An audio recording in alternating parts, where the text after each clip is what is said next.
Ewo, no, nke a bụ Igbo Daily. Today we'll be learning about people found in the school. Some of the people found in the school include the head of the school, onyeisi ụlọ akwụkwọ. Onye nkuzi is the teacher.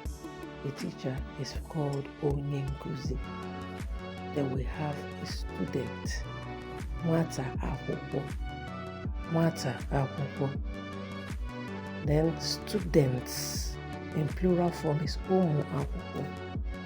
Nwata simply translates to child and ụmụ translates to children.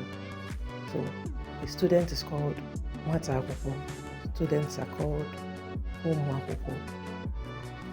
Thank you for joining my classes. I really appreciate you all.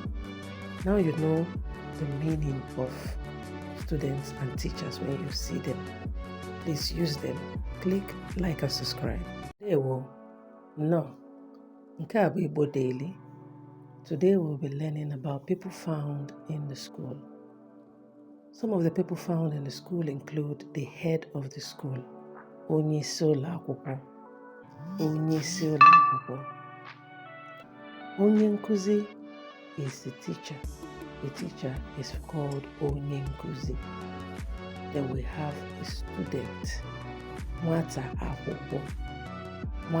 akwụkwọ. Then students in plural form is ụmụ akwụkwọ. Nwata simply translates to child and ụmụ translates to children. So the student is called nwata akwụkwọ. Students are called ụmụ akwụkwọ. Thank you for joining my classes. I really appreciate you all. Now you know the meaning of students and teachers when you see them. Please use them. Click like and subscribe.